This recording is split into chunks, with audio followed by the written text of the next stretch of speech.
जय गुरुदेव, जय दादा गुरुदेव।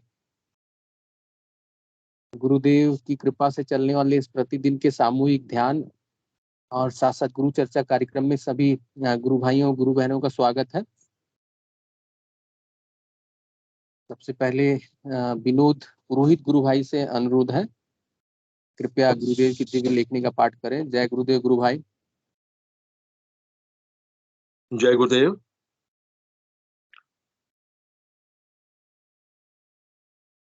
आपका माइक म्यूट हो गया। यस, गुरु भाई को प्रेजेंटर बना दीजिए। जय गुरुदेव, विनोद पुरोहित गुरु भाई को। जी बना दिया। ओके ओके गुरु भाई, आप पाठ कीजिए गुरुदेव की दिव्य लेखनी। जी मैं स्क्रीन शेयर करता हूँ, फिर ओके पाठ शुरू करता हूँ।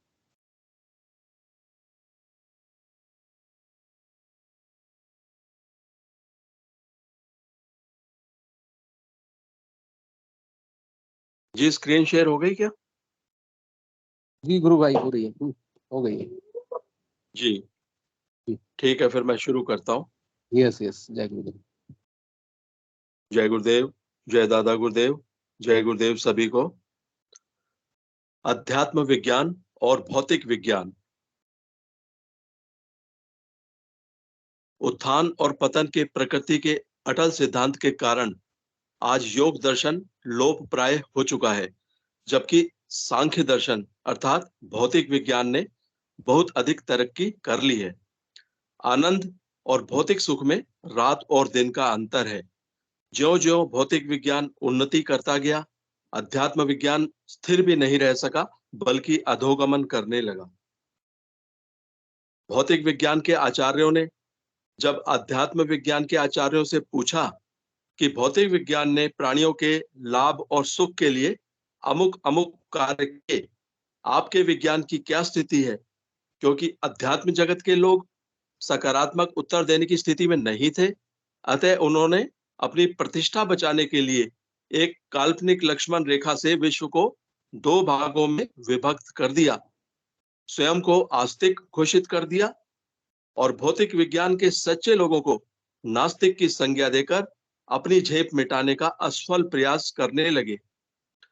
होना तो यह चाहिए था कि अपनी कमजोरी को खुले दिल दिमाग से स्वीकार करके शोध कार्य में लग जाते, परंतु कलयुग के गुण धर्म ने ऐसा नहीं करने दिया। उन्होंने परमात्मा को पेट में डाल लिया। तभी तो स्वामी श्री विवेकानंद जी ने अमेरिका से अपने एक पत्र में लिखा था, तुम लोगों में किसी प्रकार की धार्मिक भावना नहीं है, रसोई ही तुम्हारा ईश्वर है तथा हंडिया बर्तन है तुम्हारा धर्मशास्त्र। अपनी तरह की असंख्य संतानोत्पादन में ही तुम्हारी शक्ति का परिचय मिलता है। एक बार मनुष्य झूठ बोल देता है तो उसे छिपाने के लिए झूठ पर झूठ बोलता ही चला जाता है। इस प्रकार वह मात्र झूठ के अंबार ही लगाता है। योग दर्शन मात्र वेदांत दर्शन की देन है। करीब 100 साल पहले लिखा स्वामी जी का पत्र हमारे धर्म का जो चित्र प्रस्तुत करता है वह बहुत ही निराशाजनक है। हमें इसे स्वीकार करना पड़ेगा कि कलयुग के गुण धर्म के कारण आज हम उस स्थिति से भी कुछ नीचे ही गिरे हैं। हम योग का जो ढोल पीट रहे हैं उसका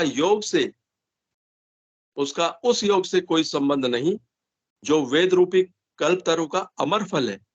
हमारे योगियों ने जिस योग की महिमा की है वह मानव के त्रिविध ताप, आदि दैहिक, आदि भौतिक और आदि दैविक का शमन करने के साथ साथ कैवल्य पद अर्थात मोक्ष देता है। इस समय हम शारीरिक कसरत को ही योग कह रहे हैं। पतंजलि योग दर्शन में जिस क्रियात्मक ढंग से त्रिविध तापों का शमन करते हुए संपूर्ण ज्ञान विज्ञान की पूर्ण जानकारी प्राप्त करते हुए कैवल्य पद प्राप्त करने का वर्णन है, वही वेद रूपी कल्पतरु का अमर फल अर्थात सिद्धयोग पर्ण योग है। महर्षि श्री अरविंद ने इस योग का वर्णन करते हुए कहा है, भारत जीवन के सामने योग का आदर्श रखने के लिए उठ रहा है। वह योग के द्वारा ही सच्ची स्वाधीनता, एकता और महानता प्राप्त करेगा और योग के द्वारा ही उसका रक्षण करेगा। इसी संदर्भ में महर्षि ने कहा है, एशिया जगत हृदय की शांति का रखवाला है। यूरोप की पैदा हुई बीमारियों को ठीक करने वाला है। यूरोप ने भौतिक विज्ञान नियंत्रित राजनीति, उद्योग, व्यापार आदि में बहुत प्रगति कर ली है। अब भारत का काम शुरू होता है। उसे इन सब चीजों को आध्यात्मिक सत्ता के अधीन करके धरती पर स्वर्ग बसाना है। आज धार्मिक दृष्टि से विश्व की वस्तु स्थिति यह है कि संपूर्ण युवा वर्ग का धर्म पर से विश्वास प्राय समाप्त हो चुका है, क्योंकि विज्ञान एक सच्चाई है, वह प्रत्यक्ष परिणाम देता है, अतः सभी लोग उसको सत्य मान रहे हैं। दूसरी तरफ जब धर्माचार्यों ने हठधर्मी का रुख अपनाया तो विश्व भर के युवा लोगों ने इनके खिलाफ खुला विद्रोह कर दिया। आज ईश्वर एक कल्पना का विषय है। पश्चिमी जगत में सेवारत एक डॉक्टर ने बातचीत के दौरान मुझे बताया कि पश्चिम का युवा वर्ग ईश्वर में बिल्कुल ही विश्वास नहीं रखता है। उन्होंने कहा कि मेरा छोटा पुत्र ऑक्सफोर्ड में पढ़ा रहा है। उसकी मान्यता है कि कमजोर, डरपोक और बुजदिल लोग ही ईश्वर नाम की काल्पनिक शक्ति का सहारा लेने का असफल प्रयास करते हैं। ऐसी स्थिति में मात्र कब्र में पांव लटके हुए लोग धर्म की रक्षा कितने दिन और कैसे करेंगे? ऐसा लगता है कि संसार के लोग पाप पुण्य और स्वर्ग नरक का डर दिखाकर जो धर्म चला रहे हैं वह आखिरी सांसें गिन रहा है। ईश्वर के नाम से भय तो दूर भागता है, पर यहाँ स्वर्ग नरक रूपी बंधनों से बांधकर भय से भगवान की प्रत्यक्ष अनुभूति करवाई जा रही है। बिल्कुल उल्टी गंगा बहाई जा रही है। आज विश्व के सभी सकारात्मक लोगों को पूर्वाग्रहों को त्याग कर जाति, धर्म और देशों की संकीर्ण भावनाओं का त्याग करके सोचने की जरूरत है कि मानव धर्म कैसे बचे। विश्व शांति का मात्र यही उपाय शेष बचा है। महर्षि श्री अरविंद के अनुसार पश्चिम के लोग जो कुछ कर सकते थे कर चुके हैं। इसके आगे का काम करने की उनमें सामर्थ्य है ही नहीं। जिन यंत्रों को वह परम सत्ता संसार को दे चुकी है उनकी पकड़ में वह नहीं आएगी। वे लोग मानवीय बुद्धि से उन यंत्रों द्वारा जो परीक्षण कर रहे हैं वह पूर्ण रूप से संदिग्ध है। यह कार्य तो हमारे ऋषियों द्वारा बताए हुए तरीके से होगा। मात्र सुषुम्ना के रास्ते से ही उस चक्रव्यूह का भेदन संभव है जहां से वह परम सत्ता विश्व का संचालन कर रही है। कुछ माह पूर्व बीबीसी ने लगातार 3 बुधवार को चेतन अवचेतन पर वैज्ञानिक व्याख्या प्रसारित की थी। मैंने इसे सुना था। उसके अनुसार पातंजलि दर्शन में उस परम सत्ता का वर्णन करते हुए सहस्त्रसार में उसके स्थित होने की बात कही गई है। उसे आज विज्ञान पूर्ण सत्य मानता है। उस चक्रव्यूह के अंदर घुसने की विधि तो मात्र हमारा योग दर्शन ही बताता है। इस ज्ञान को प्राप्त करने के लिए विश्व को, भारत को धर्मगुरु स्वीकार करना ही पड़ेगा। भौतिक ज्ञान की कीमत भौतिक धन है। अध्यात्म ज्ञान को भौतिक धन से नहीं खरीदा जा सकता और ना ही कभी बेचा जा सकेगा। उसके लिए तो आध्यात्मिक संत के सामने पूर्ण समर्पण करना पड़ेगा तथा तन मन धन से निष्कपट भाव से उसकी सेवा करनी पड़ेगी। उस परम आत्मा सदगुरु देव के दिल से प्रसन्न होने पर ही यह ज्ञान मिलता है, अन्यथा नहीं। गीता अध्याय 4 विसर्ग 34। इसलिए तत्व को जानने वाले ज्ञानी पुरुषों से भली प्रकार दंडवत प्रणाम सेवा और निष्कपट भाव से किए हुए प्रश्न द्वारा उस ज्ञान को जानकर वे मर्म को जानने वाले ज्ञानी जन तुझे उस ज्ञान का उपदेश करेंगे। इस संबंध में कबीर जी ने कहा है, गुरु मिली ताके खुले कपाट, बहुरी ना आवे योनि बाट। कबीर ग्रंथावली पृष्ठ 283। मनुष्य योनि ईश्वर की सर्वोच्च अभिव्यक्ति है। मनुष्य योनि में ईश्वर के तद्रूप बना जा सकता है। इस संबंध में श्री कृष्ण ने गीता के 13वें अध्याय के 23वें श्लोक में कहा है, वास्तव में तो यह पुरुष इस देह में स्थित हुआ भी पर अर्थात त्रिगुणातीत ही है। केवल साक्षी होने से, उपद्रष्टा और यथार्थ सम्मति देने वाला होने से, अनुमंता एवं सबको धारण करने वाला होने से, भर्ता, जीव रूप से भोक्ता तथा ब्रह्मादिकों का भी स्वामी होने से महेश्वर और शुद्ध सच्चिदानंद घन होने से परमात्मा, ऐसा कहा गया है। पतंजलि योग दर्शन में साधन पाद के 21वें श्लोक में योग के 8 अंगों यथा यम, नियम, आसन, प्राणायाम, प्रत्याहार, धारणा, ध्यान और समाधि का वर्णन है। बौद्धिक प्रयास से इस युग में उनका पालन करना असंभव है। इसीलिए इतने महत्वपूर्ण दर्शन के बारे में नगण्य लोगों को ही जानकारी है। परंतु गुरु शिष्य परंपरा में शक्तिपात दीक्षा से कुंडलिनी जागृत करने का सिद्धांत है। सिद्ध गुरु साधक की शक्ति कुंडलिनी को चेतन करते हैं। वह जागृत कुंडलिनी साधक को उपयुक्त अष्टांग योग की सभी साधना स्वयं अपने अधीन करवाती है। इस प्रकार जो योग होता है उसे सिद्ध योग अर्थात महायोग कहते हैं। यह एक अखंड मार्ग है। जागृत कुंडलिनी पर गुरु का पूर्ण प्रभुत्व होता है, जिससे वह उसके वेग को अनुशासित और नियंत्रित करते हैं। शक्तिपात दीक्षा के बाद साधक के प्रारब्ध कर्मों के अनुसार शक्ति का विविध रीति से प्रकटीकरण होता है। किसी साधक को शक्तिपात होते ही विभिन्न प्रकार की यौगिक क्रियाएं जैसे आसन, बंध, मुद्राएं एवं प्राणायाम आदि स्वतः होने लगती हैं। किसी को ज्योति दर्शन, नाद, दिव्य गंध, रस, स्पर्श, रूप का अनुभव होता है। किसी साधक को सुषुम्ना नाड़ी में चक्रों और ग्रंथियों के वेधन का अनुभव होता है। मेरे संत सदगुरुदेव बाबा श्री गंगाई नाथ जी योगी की अहेतु की कृपा के कारण मुझे अनायास ही शक्तिपात की सामर्थ्य प्राप्त हो गई। मेरे शिष्यों में सैकड़ों स्त्री पुरुष साधकों को उपयुक्त सभी योगिक क्रियाएं जैसे आसन, बंध, मुद्राएं एवं प्राणायाम स्वतः होने लगती हैं।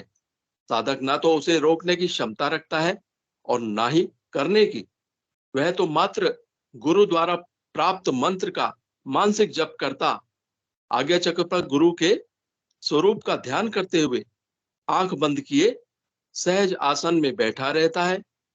सभी प्रकार की योगिक क्रियाएं वह चेतन शक्ति कुंडलिनी सीधा अपने अधीन स्वयं करवाती है। वह शक्ति साधक का शरीर, मन एवं बुद्धि अपने अधीन कर लेती है। साधक की आंखें बंद रहती हैं, परंतु आंतरिक चक्षु खुल जाते हैं, जिससे साधक को 72,000 नाड़ियों सहित कुंडलिनी, 6 चक्र और तीनों ग्रंथियां स्पष्ट दिखती हैं। सभी अंगों की आंतरिक क्रियाएं साधक को स्पष्ट दिखाई देती हैं। कौन कौन से अंग में किस प्रकार की क्रियाएं हो रही हैं, ध्यान की अवस्था में उसे स्पष्ट दिखाई देता है। संपूर्ण ब्रह्मांड पिंड में है। योग दर्शन के इस सिद्धांत के अनुसार पूर्ण ज्ञान इस साधना से होता है। यह योग संसार की असंख्य समस्याओं का समाधान करने में भौतिक विज्ञान को सक्षम बनाएगा। भारतीय योग दर्शन मनुष्य को विकास के सर्वोच्च शिखर पर पहुंचाने के साथ साथ मोक्ष भी देता है। यह योग मनुष्य को सभी प्रकार के रोगों से पूर्ण रूप से मुक्त करता है।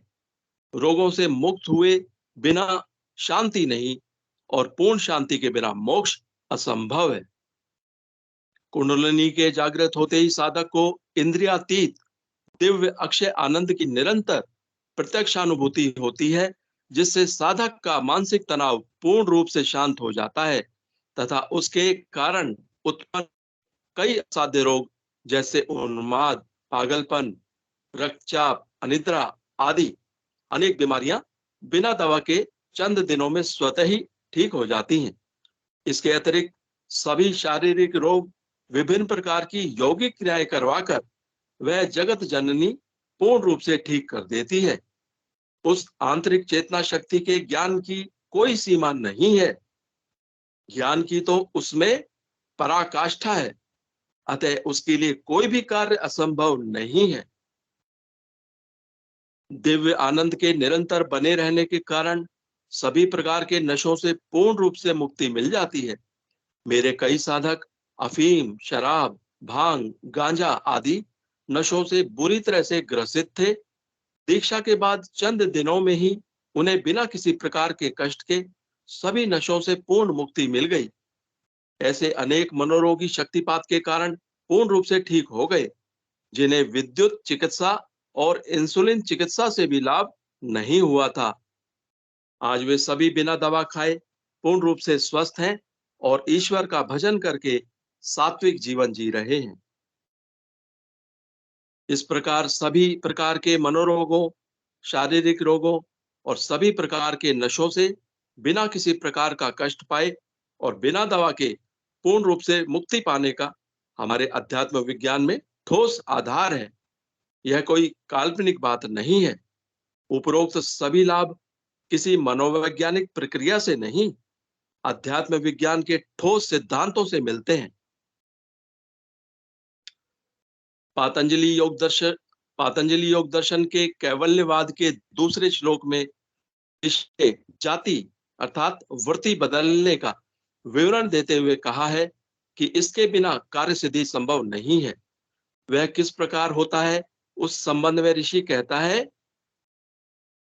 जात्यंत परिणाम है प्रकृत्या पूरा। यह एक जाति से दूसरी जाति में बदल जाना।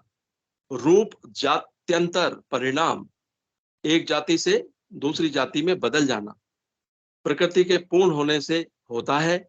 ऋषि के अनुसार मनुष्य मात्र 3 जाति के होते हैं, सतोगुणी, रजोगुणी और तमोगुणी।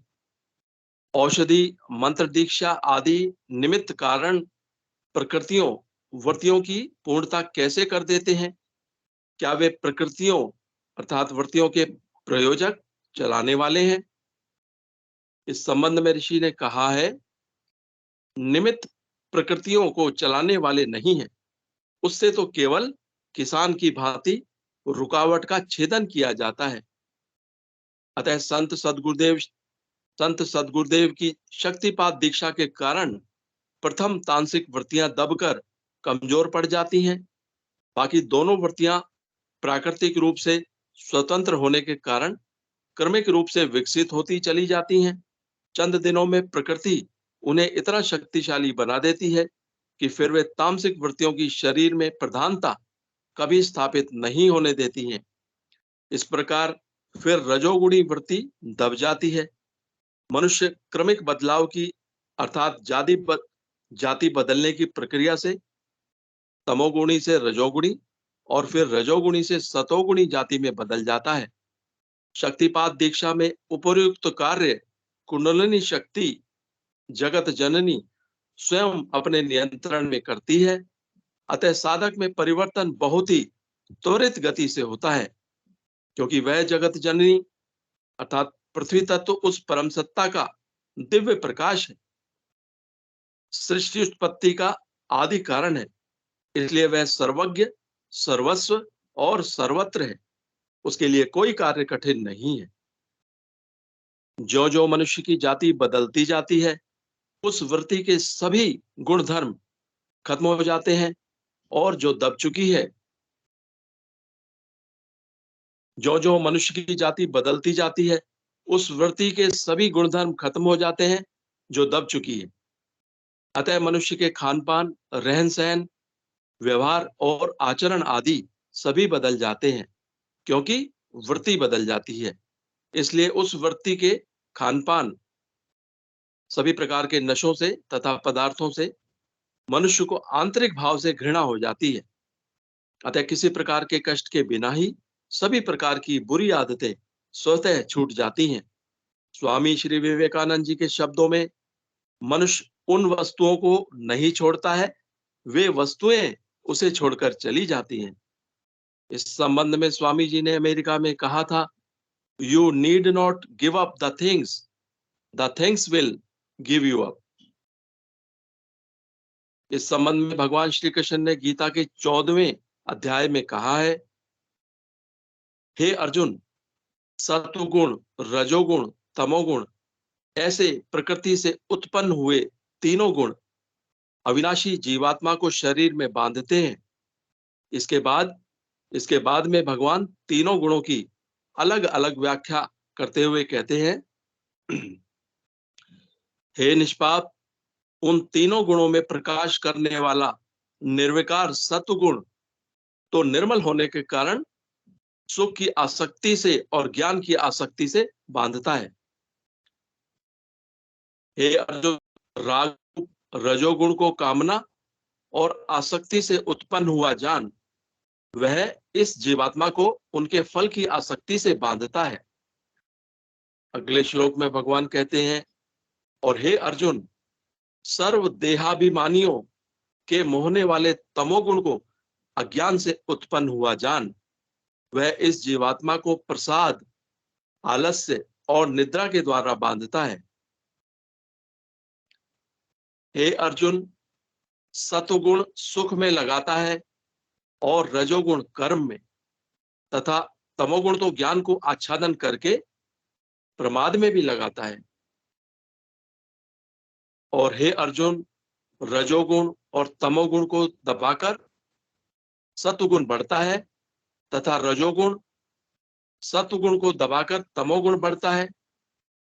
उपर्युक्त श्लोकों से स्पष्ट होता है कि समर्थ संत सद्गुरु शक्तिपात दीक्षा द्वारा साधक की कुंडलिनी जागृत करके जात्यांतरण करने में, अर्थात एक वृत्ति को दबाकर साधक को दूसरी वृत्ति में बदलने में सक्षम होता है, क्योंकि सभी शास्त्रों तथा संतों ने गुरु को निर्गुण निराकार का सगुण साकार स्वरूप माना है, अर्थात वह परम तत्व जन्म मरण से मुक्त गुरु के माध्यम से अपनी संपूर्ण शक्ति प्रकट करता है।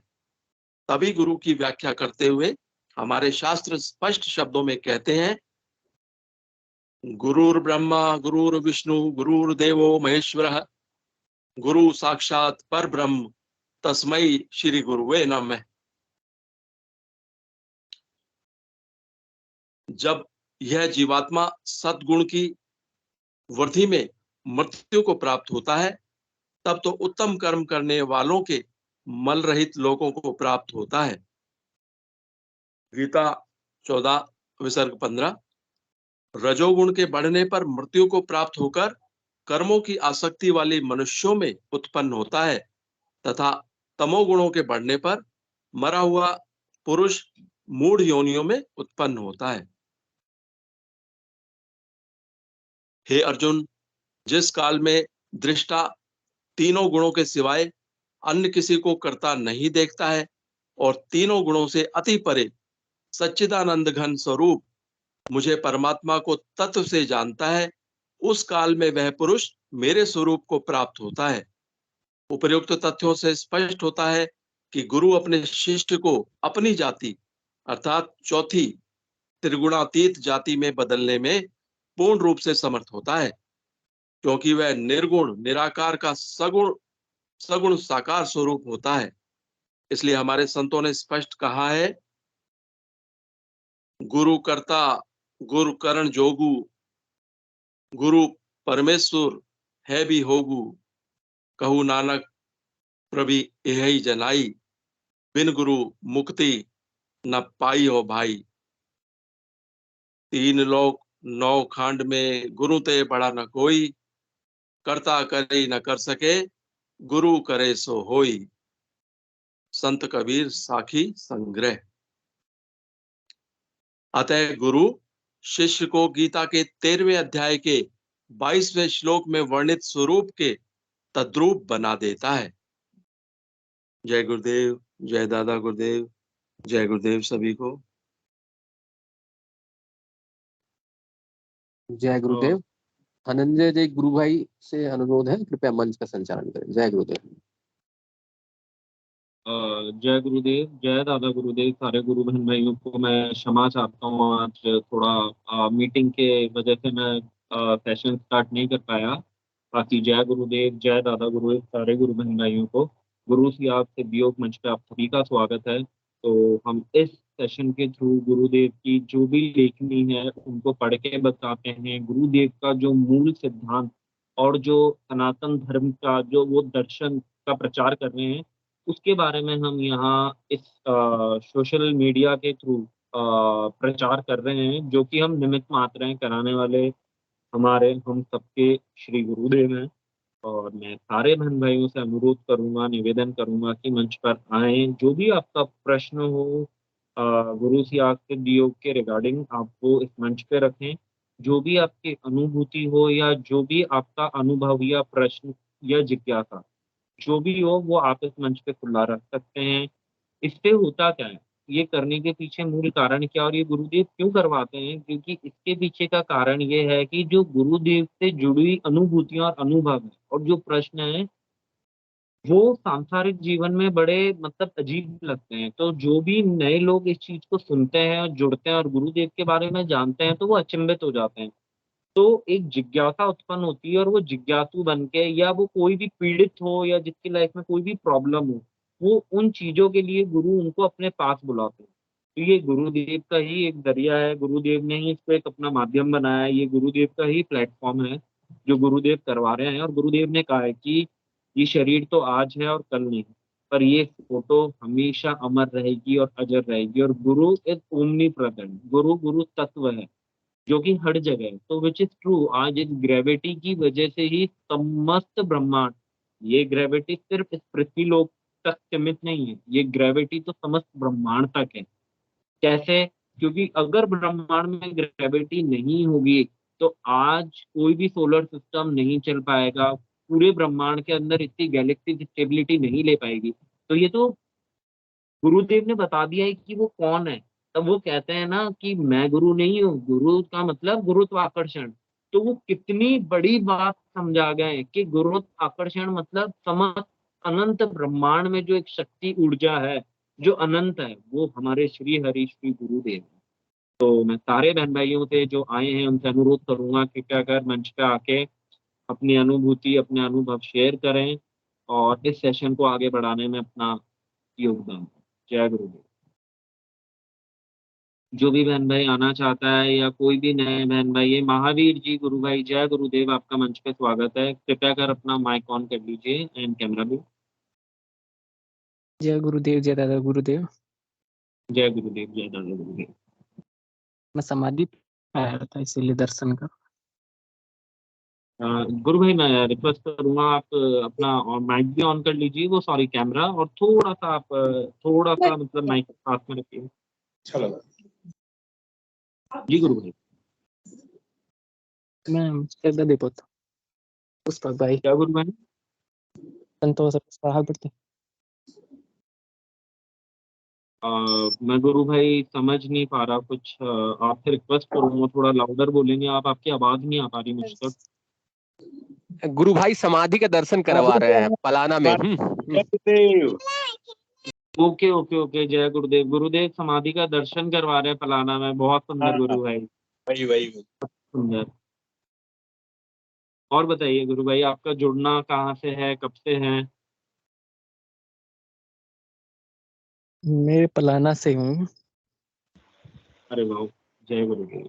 जी गुरु भाई। तो आपको कितने साल हो गए गुरु भाई जुड़े हुए गुरुदेव से? 2-3 महीने में वैसे तो सीरियसली जुड़े हुए।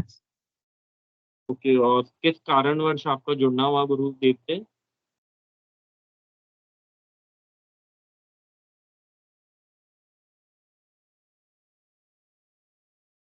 महावीर जी गुरु भाई, आप मुझे सुन पा रहे हैं? नेटवर्क इशू है, मैं अगली बार बताता हूँ। जी गुरु भाई, शायद पता नहीं मेरी तरफ से नेटवर्क इश्यूज हैं या। हाँ, जी गुरु भाई बोलिए please। जय गुरुदेव। धन्यवाद। जी गुरु भाई, आप कुछ बोलना चाहेंगे महावीर जी गुरु भाई?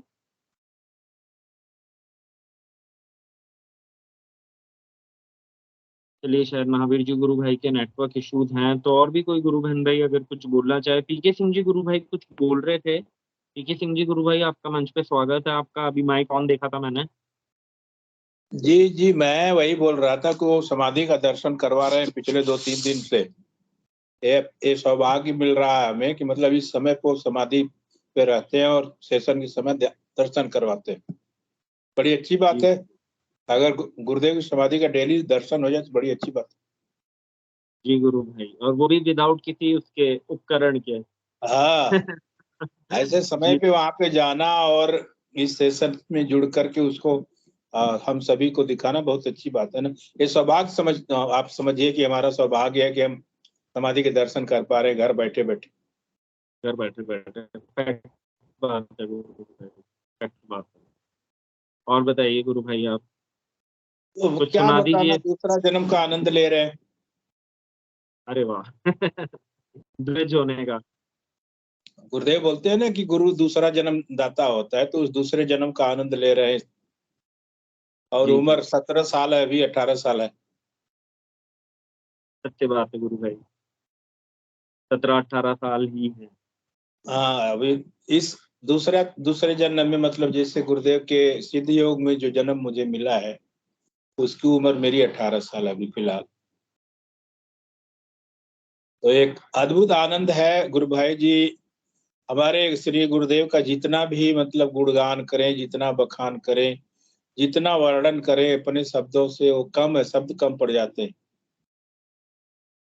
हमने क्या दिया है गुरु को? कुछ नहीं दिया। गुरु ने तो सब कुछ दे दिया, दूसरा जन्म दे दिया, क्या चाहिए? सत्य बात है गुरु भाई, बहुत सत्य है। हमने कुछ बिल्कुल नहीं सही दिया कह गुरु भाई जी, सच में अगर कहें तो कुछ नहीं दिया है। गुरुदेव कहते हैं मैं तो आपके समर्पण का भूखा हूँ भाई, बस वो मुझे दे दो। और वो भी हम नहीं दे पाते, वो भी वो खुद वो भी लेते नहीं दे हैं। पाते। और कहीं कहीं सत्य बात स्वार्थ है। हमेशा छुपा रहता है। गुरुदेव ये मिल जाता, ये हो जाता। देखिए सबके दिल में ये बात रहती है, मैं सबके दिल की बात कर रहा हूँ कि सारे जितने भी गुरु भाई गुरु बहन है गुरुदेव से जुड़े हुए हैं, सबके मन में आती गुरुदेव ऐसी कृपा कर दीजिए, ऐसा हो जाए तो ऐसा हो जाता। सत्य बात है गुरु भाई, पर वो धीरे धीरे उसमें कन्वर्ट हो जाता है ना, किशोरी कुछ ऐसा इंतजाम हो जाए, हर दुबा पे राधा राधा नाम हो जाए, तो वही चलता है। उसके बाद धीरे धीरे वो घटता जाता है गुरु भाई। बिल्कुल आपने सच्ची बात बोली कि वो इतने सूक्ष्म उसमें रहता है ना गुरु भाई, हमें तो लगता है हमने समर्पण कर दिया, बट फिर भी वो मन में होता है कि यार ऐसा हो जाता, नहीं गुरुदेव ऐसा हो जाता, हम गुरुदेव से रूठ जाएंगे, वो हो जाएगा। फिर एक स्टेज आती है जहाँ लगता है यार जो भी हो रहा है गुरुदेव ही कर रहे हैं, अच्छा या बुरा, बट उसमें भी कहीं ना कहीं रहता है बुरा क्यों। फिर एक वो भी स्टेज आती है, अच्छा बुरा हो रहा है मतलब ही नहीं है, बस तू है वो सबसे बेस्ट है। वो भी एक एक स्टेज। एक मिनट बहुत। के लिए चाहे मतलब जो भी हम अपने स्वार्थ के लिए गुरुदेव से नाराज भी हो जाए, लेकिन गुरु हमारा इतना दयालु कभी नाराज नहीं होता। अगर गुरु नाराज हो जाएगा ना भाई साहब, तो है ना, तो एक कहावत है कि गुरु संग छल मित्र संग चोरी, की हो निर्धन की हो कोढ़ी।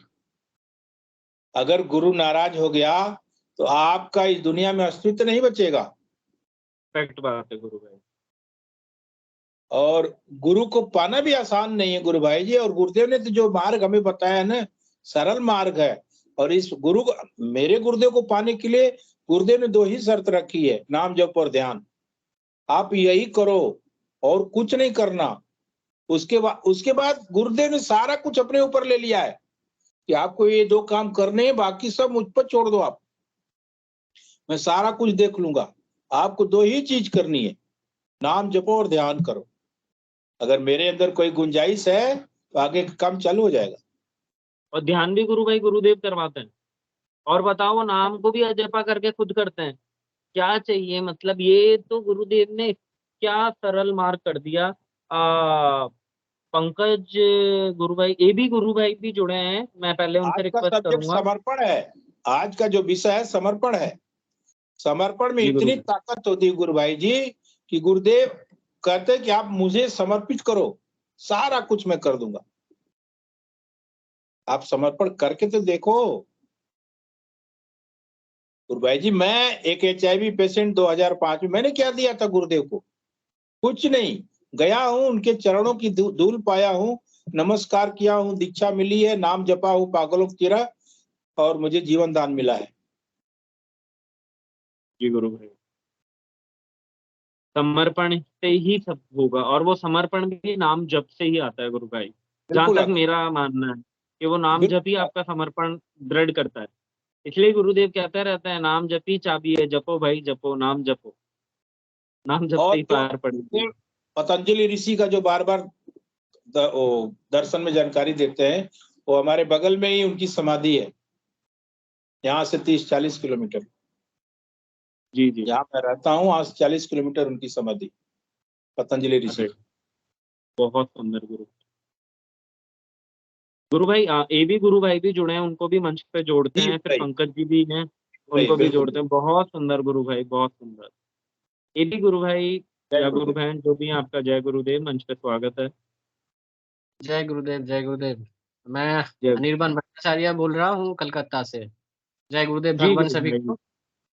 जय गुरुदेव। जय गुरुदेव भगवान सभी को, जय दादा गुरुदेव सभी को, जय गुरुदेव भगवान।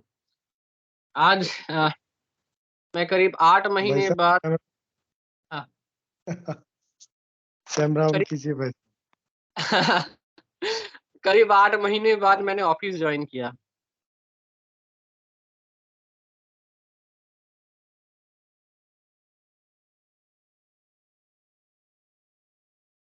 धनंजय भाई साहब, आपका कैमरा म्यूट है। हाँ सॉरी गुरु भाई, कैमरा भी म्यूट है क्या? नहीं, कैमरा नहीं, माइक माइक मैं माइक बोलना जी बोल। जी गुरु करीब भाई बोलिए। करीब 8 महीने बाद हमने ऑफिस ज्वाइन किया आज गुरुदेव भगवान की कृपा से। आज आज थर्सडे है, गुरुवार भी है। जी इतना बीमार पड़ गया था, सो ही गया था। कि गुरुदेव भगवान की कृपा से हम फिर से वापस आज करीब मार्च में मैं लास्ट ऑफिस गया था, आज अक्टूबर में फिर से मैं ऑफिस गया। मतलब ये मेरा मतलब वो गुरुदेव भगवान जैसे बोलते हैं ना कि द्विज बनता है, तो ये सेकेंड इनिंग्स ही है मेरा, सेकेंड बर्थ। जी गुरु। और सबसे अचंभा वाली बात है कि मेरी लीवर बहुत डैमेज हो गया था। लीवर का एक टेस्ट होता है जिसको फाइब्रोस्कैन बोलते हैं, फाइब्रोस्कैन। मतलब आपका जब liver is a soft tissue, जितना डैमेज होता रहता है वो हार्ड होता जाता रहता है। और वो स्कैन में उतना ही हार्डनेस दिखाता है कि इतना हार्ड हो गया। एक मेजरमेंट है किलो पास्कल में। जी तो जी। मेरा करीब पहुंच गया था, किलो पास्कल में मेरा करीब पहुंच गया था 13-14 तक, सिरोसिस लेवल के पास पहुंच गया था। खाना पीना पूरा बंद। 5 महीने के अंदर आज मैंने चेक किया, मेरा आ गया 7.4, आधा हो गया। और वाह। नॉर्मल के आसपास हो चुका है। जो वाह टेस्ट गुरु कर भाई, तो भी परेशान हो गए कि होना कितना कैसे। चाहिए? हाँ, क्या बोल रहे हैं? और होना कितना चाहिए गुरु भाई? होना चाहिए 5.5 इज एवरेज, 5.5। और 2 पॉइंट मतलब दो पॉइंट घट गया तो फिर नॉर्मल, मतलब नॉर्मल के आसपास आ गया। मेरा स्टेज 4 पहुंच गया था। अभी मेरा स्टेज 2 का इनिशियल क्वाड्रेंट में है। अरे लीवर वाह एक बार, गुरु भाई, ये तो बहुत बड़ा लीवर एक चमत्कार है, with in 6 months only. 5 month है, 5 मंथ पकड़ लिए, जून जुलाई अगस्त सितंबर अक्टूबर, 5 महीने में। और जो टेस्ट कर रहा था वो परेशान हो गया कि कैसे इतना हो गया, क्योंकि आपका लीवर एक बार डैमेज हो गया ना, वो कभी रीजनरेट होता नहीं मेडिकल साइंस में। अरे मतलब ये तो बहुत बड़ा आश्चर्य रहा होगा वैज्ञानिक इसमें, मतलब साइंस के लिए, डॉक्टर्स के लिए। मेरे पास रिपोर्ट्स भी हैं, मेरे पास रिपोर्ट्स भी जी हैं। जी। ये देखिए मेरे पास रिपोर्ट्स हैं। शायद उल्टा हो जा रहा, दिखाई दे नहीं देगा। नहीं नहीं, दे रहा है गुरु भाई, दिखाई दे रहा है। तो इसमें उन लोगों का क्या कहना है, डॉक्टर्स का? डॉक्टर परेशान है और क्या बोलेगा। बहुत बढ़िया। परेशानी तो इनके लिए नहीं आती होगी समझ गुरु भाई, विज्ञान के लोगों को, कि ये हो क्या रहा है। हाँ, ये हो क्या रहा है। मेरा आ गया 7.4 किलो पास्कल आ गया, मतलब 14,000 था किलो, 14,000 से 7,000, मतलब 5 महीने में, मतलब बहुत फास्ट रिजनरेट हुआ है लीवर। वाह गुरु भाई, बहुत ही सुंदर अनुभूति, ये और ज्यादा काफी हेल्पफुल रही। नहीं, और 1-2 पॉइंट घट जाएगा तो बस मतलब आ ही गया है एकदम, ऑलमोस्ट नॉर्मल के आसपास है, ऑलमोस्ट आ गया है। जी ऑलमोस्ट जी। नॉर्मल के आसपास ही है। मुझे थोड़ा थोड़ा भूख भी लगने लगा है आजकल, जो एकदम नहीं था। अरे वाह, मतलब ये भी बहुत बड़ी बात है गुरु भाई, 5 महीने में इतना डिफरेंस, और जो चीज होती नहीं है, सही कहा गुरुदेव ने, असाध्य कुछ भी नहीं है, सब इस नाम से ठीक हो घर जाता वाले मेरे बहन भी वो मेमे से फिजियोलॉजी कर रही है, वो भी परेशानी की क्या हो रहा है। है। और विज्ञान से परे, गुरुदेव ने कहा ना, आध्यात्मिक विज्ञान। दूसरी अचंभा की बात है, जो मेरी बहन और परेशान है, मेरा थोड़ा हाइट भी बढ़ गया है पहले से। अरे वाह कमाल है। वेरी ऐसा भी गुड। होता है। आपको डॉक्यूमेंटेड दिखा दूंगा, मैं नेक्स्ट बार दिखा दूंगा, मेरा हाइट बढ़ चुका है। क्योंकि एक दिन हुआ क्या पता है आपको, मैं बाहर निकला तो मुझे लग रहा कि मेरे को ऊंचाई हो गया, मतलब नीचे जब देख रहे हैं ना तो मुझे लग रहा कि ऊंचा हो गया। तो फिर मैं ऐसे मतलब सोच रहा था कि हुआ क्या एक्चुअली। फिर मैं पापा को पूछा, पापा बोला मैं तो देख रहा था तेरे को इधर उधर घूम रहा था, मुझे भी लग रहा था तेरा लंबा हो गया, लेकिन मैंने कुछ तेरे को बोला नहीं। फिर गया मैं एक बार हॉस्पिटल में, तो वहाँ पे हाइट मेजर किया तो 171 सेंटीमीटर दिखा रहा था। और जो मुझे पता है कि मेरे इसमें है 165 था, 66 सेंटीमीटर था, मतलब 5 से 6 सेंटीमीटर बढ़ गया है, 2 इंच बढ़ गया है। 5 फीट 5 अरे था, बाप 5 रे बाप, बाप रे, बहुत सुंदर गुरु भाई, जय गुरुदेव, बहुत ही सुंदर। वाह वाह वाह। मतलब हाइट भी बढ़ती है, ये तो बहुत अच्छी अनुभूति है गुरु भाई। मेरी बहन और वैसे की एज बात कर रही कि क्या क्या हो रहा है, ऐसे कैसा हो रहा है, क्या हो रहा है, समझ में कुछ नहीं आ रहा उसको। एज कितनी है गुरु भाई, गुरु बहन पूछ रहे हैं। गुरु भाई जी, मैं बोला था ना अभी क्या, ये समर्पण का विषय है। आप समर्पण करके देखिए ना, परम संता को सब कुछ मालूम है कि आपको क्या चाहिए, क्या देना है। सत्य बात है गुरु भाई, बिल्कुल फैक्ट। आपकी एज क्या है गुरु भाई, गुरु ये बहन देखिए पूछ रहे हैं। 7.4 आ गया, मतलब उल्टा हो गया। 7.4 देख रहे हैं, जी। इसको क्या कर सकते हैं क्या ऐसे, रुकिए। नहीं गुरु भाई, दिख गया हमें, जो आप दिखा रहे थे वो हमें विजिबल हो हो गया, गया। ये हो गया, देखिए 7.4 देख रहे हैं। जी जी जी जी। 2177.4।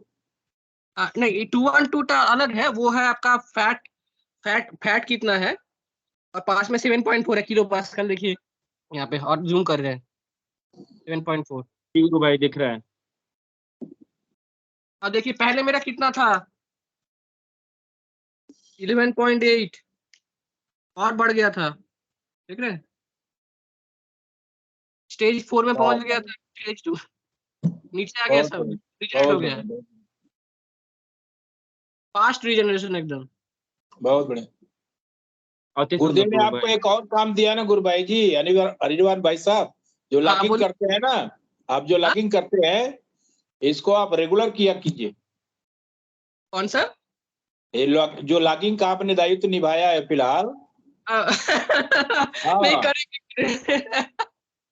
सच करेंगे जरूर, में, क्यों नहीं करेंगे। सच में। वो देखिए, वो गुरुदेव की लीला तब बाद में समझ में आती है कि आखिर हम आराधना में कहाँ भटक जाते हैं, या कहाँ रुकावट आ जाती है। कुछ ऐसा समय आता है कि उस लीला लीला का समझ में बाद में आता है। आज सबसे अचंबा है कि आज गुरुवार भी है, गुरुदेव भगवान इसी दिन सबको दीक्षा देते थे, और आज मैंने फिर से ऑफिस ज्वाइन किया, आज ही के दिन, गुरुवार के। वाह वाह, बहुत बढ़िया, बहुत बढ़िया। बहुत सुंदर गुरु भाई।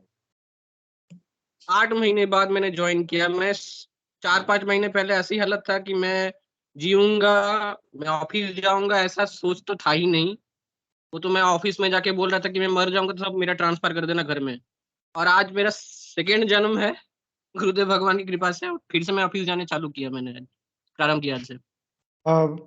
अनिर्बन भाई साहब, जय गुरुदेव। ये इस गुरुदेव, पैरामीटर नाम क्या है, वो बताएंगे थोड़ा? इसको फाइब्रोस्कैन बोलते हैं, इसको स्टिफनेस बोलते हैं, मीडियन स्टिफनेस, मतलब एवरेज होता है, स्टिफनेस होता है, स्टिफ। लीवर एक सॉफ्ट टिश्यू, जितना डैमेज होता रहता है वो हार्ड होता रहता है। इसमें 2 पैरामीटर्स रहते हैं, पास में देखिए डेसिबल में दिख रहा है 217, ये कितना फैट एक्यूमुलेशन है लीवर में, फैटी अगर है, और पास में आपका स्टिफनेस कितना हार्ड हो चुका है। Okay okay. तो ये स्टीफनेस पहले आप 40 था। रिपोर्ट में लिखेगा कि 246 है मेरा, फैट डिपॉजिट ज्यादा था। स्टिफनेस कितना दिख रहा है, 10 किलो पास्कल। अभी देखिए यहाँ पे देखिए इसमें देख लीजिएगा, आपको यहाँ पे दिखेगा, ये देखिए, देख रहे हैं ना, ये पर दिख रहा है 7.3 के नीचे आ जाएगा तो ऑलमोस्ट नॉर्मल हो जाता है, लेकिन 5.5 आना चाहिए, वही सबसे स्टैंडर्ड है।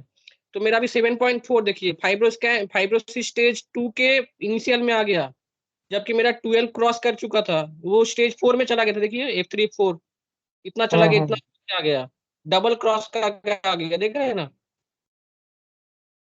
Liver stiffness.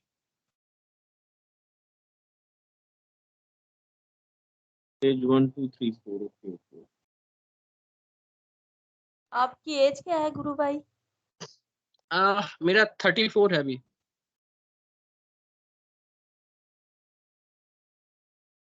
अच्छा गुरु भाई, आप गुरु बहन आपने एज पूछी, वरना अभी थोड़े बुद्धिजीवी लोग ये भी बोल सकते थे कि he looks like a kid, बच्चे दिखते हैं, हाँ इस उम्र में तो बढ़ जाती है क्या। पर बढ़िया आपने एज पूछी हो, गुरु भाई ने बताया ही 34। और 34 की एज में हाइट बढ़ना, it's again a big science. ये तो गुरुदेव ने अंदरूनी और बाहरी दोनों विकास करा है, दोनों गुरुदेव ने पूरी मतलब अपना जो चमत्कार है वो दोनों जगह दिखाया है, अंदर भी और बाहर भी। बहुत 165 सेंटीमीटर था, मुझे खुद याद था, मुझे लग रहा था मेरा ऊंचाई थोड़ा बढ़ गया। तो गुरु भाई दूसरी 2 इंच बढ़ना बहुत भाई, बड़ी ये बात जो है। शर्ट पहन रहा हूं, ये शर्ट ना पहले ढीला था, ये अभी कंधा चौड़ा हो गया, ये फिट हो चुका है अभी, ये था मेरे पास। Thanks। गुरु भाई को बहुत योगिक बढ़िया। क्रियाएं क्या क्या होती है गुरु भाई? योगिक क्रियाएं जो होती हैं, शायद वो अश्विनी मुद्रा बोलते हैं, शायद, मुझे जितना पता है, तो होता है कभी कभी। रेगुलर नहीं वो होता? नहीं, रेगुलर ही होता है, मतलब कभी कभी नहीं, मतलब ऑल टाइम ही होता है। मैं अभी बात कर रहा हूँ तो नहीं हो रहा, लेकिन होता है ऑल टाइम। जी गुरु भाई। वो नीचे से एक पंपिंग टाइप का होता है, नीचे से।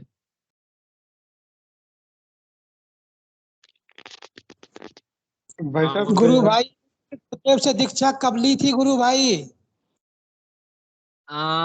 दीक्षा ली थी बोलना गलत होगा, गुरुदेव अपने श्री चरण कमल में मुझे स्थान दिए थे अप्रैल की 29। और गुरुदेव भगवान की कृपा से ठीक 12 दिन बाद मेरे 12 से, हाँ 12 दिन बाद, ऑन 12 दिन बाद ही मेरे नीचे है ना, अचानक से वाइब्रेशन चालू हुआ, शुरू हुआ। आई, मेरा चालू बोलना गलत वर्ड है, आई शुड नॉट यूज व्यापारी का शब्द। ईश्वर की चर्चा की बात हो रही है, तो मेरी शब्द भी वही तुल्य होना चाहिए। तो 12 दिन बाद मेरे नीचे वाइब्रेशन प्रारंभ हुआ गुरु भगवान की कृपा से, और उसके बाद आहिस्ता आहिस्ता करके क्रियाएं शुरू हुई। एक चीज मैं लास्ट सेशन में बोलने भूल गया था शायद, मेरा एक हुआ था कि मेरा ये जो गर्दन वाला पोर्शन ना थोड़ा लंबा था, ऐसा था। तो मुझे ऐसा लगा कि अचानक से ऊपर से कुछ ना प्रेशर आया, कड़क करके बैठ गया ये अब हो ये सकता है हुआ, गुरु भाई। एक आवाज हुआ और बैठ गया। और ये गर्दन और भी ऐसा था जैसे वो जीराफ टाइप का हो गया था मेरा गर्दन। बाकी बहुत ही सुंदर अनुभूतियां गुरु भाई। आज सेशन का समय भी हो चुका है। मैं आपसे निवेदन करूंगा कि कल भी आप मंच पे जुड़े और इस बारे में थोड़ा सा डिटेल में बताएं कि क्या क्या रिपोर्ट्स थी, और इस रोग के बारे में आप थोड़ा सा डिस्क्राइब करें कि ये कितना असाध्य है, क्या क्या इसके प्रीवियस आपके पास अगर कोई केसेस हो, और कैसे ये इतना बड़ा मतलब मिरेकल गुरुदेव ने करा, जो कि मिरेकल नहीं कहेंगे, एक अनरिवील्ड साइंस थी, उसको अध्यात्म विज्ञान से गुरुदेव ने सही करा, क्योंकि हम लोग विज्ञान के बस की बात नहीं थी। समझ में नहीं आ रहा है किसी को क्या हो रहा है एक्चुअली। जी जी, बाकी बहुत ही सुंदर अनुभूति है गुरु भाई। जो भी नए गुरु बहन भाई सुनेंगे उनके लिए एक बहुत मतलब आनंद वाला ये वो रहेगी अनुभूति।